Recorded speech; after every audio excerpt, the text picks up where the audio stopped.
Today we're going to meet some students who are learning about computers. Often if you think of students, you think of young people, but the computer students in today's story are senior citizens. They're older people who grew up before computers became popular. They didn't get a chance to use computers at work or in their homes. Let's see if they're enjoying learning about computers in today's story, Computer Students.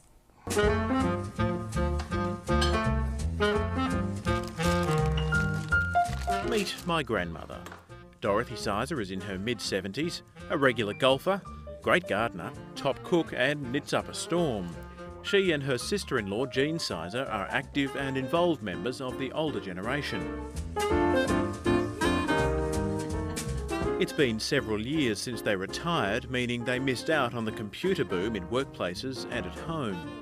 So in the last few years they've joined a rapidly growing group of retirees getting online. Because I felt illiterate in modern technology, and you would hear jargon and you didn't know what people were talking about and didn't want to be left behind. Dorothy was mostly taught by grade 12 student Katie Blonsky.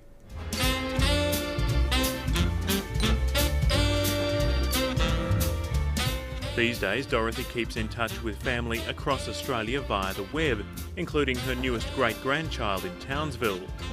With Katie looking on, Dorothy has learnt an entirely new technology from scratch. It's the age bit that your memory's not as good and your learning ability's not as good as when you were young, really. And that's the bits you found difficult? Yes, the remembering.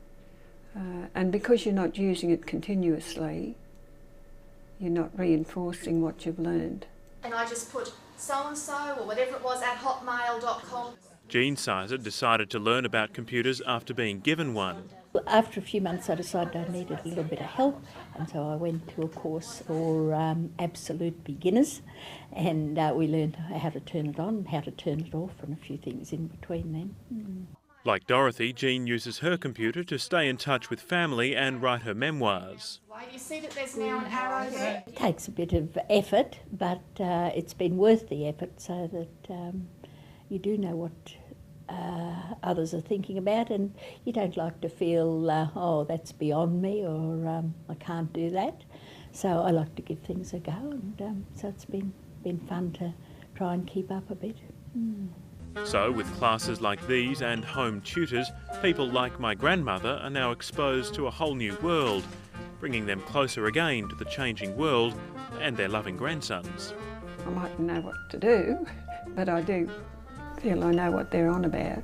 And that, it seems, makes all the difference. So it looks like these members of the older generation are enjoying using computers. A generation is made up of people who are about the same age in a society or family. So the older generation is a way of describing older people in society. Dorothy and Jean are two women who are part of the older generation. Why did Dorothy and Jean want to learn about computers? It's been several years since they retired, meaning they missed out on the computer boom in workplaces and at home. It's been several years since they retired. If you've retired, you've stopped working. It's been many years since Dorothy and Jean stopped working. They missed out on the computer boom in workplaces and at home. A boom is a period of strong growth. The computer boom was the time when there was strong growth in the popularity of computers. So Dorothy and Jenny didn't get a chance to use computers at work. They didn't use them in their homes either. This might have made them feel like they were missing something. Because I felt illiterate in modern technology, and you would hear jargon and you didn't know what people were talking about and didn't want to be left behind. Dorothy says she felt illiterate in modern technology. Illiterate is an adjective describing someone who is unable to read and write. So to feel illiterate about modern technology is to feel that you don't know anything about modern technology. Listen again. Because I felt illiterate in modern technology, and you would hear jargon and you didn't know what people were talking about and didn't want to be left behind. Dorothy says she would hear jargon. Jargon refers to special words and phrases used by professions or groups of people. Jargon is often difficult for others to understand. So when Dorothy heard computer jargon, she didn't know what people were talking about. She didn't understand all the special words about computers. But she says she didn't want to be left behind. To be left behind is to remain somewhere while everyone else moves forward. Dorothy wanted to move forward with everyone else and learn about computers.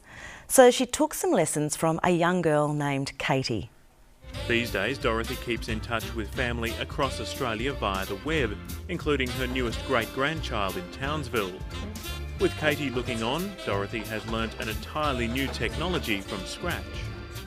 With Katie looking on, Dorothy has learned an entirely or completely new technology from scratch. To learn something from scratch is to learn something from the very beginning. It means that previously she had no knowledge about the subject.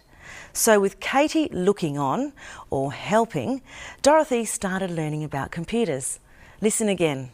These days, Dorothy keeps in touch with family across Australia via the web, including her newest great-grandchild in Townsville. With Katie looking on, Dorothy has learnt an entirely new technology from scratch. These days, Dorothy keeps in touch with the family across Australia via the web. To keep in touch means to stay in contact. Dorothy has learnt how to stay in contact with people by sending and receiving emails. She can receive photos of her new great-grandchild. If your son or daughter has a child, then that child is your grandchild. If your grandchild has a child, then that child is your great-grandchild. So Dorothy can keep in touch with her great-grandchild using email. Dorothy and Jean and other members of the older generation seem very happy to have learnt how to use computers. And that's all for today. Don't forget to keep in contact by visiting our website. While you're there, you can send us an email and join the Nexus Club.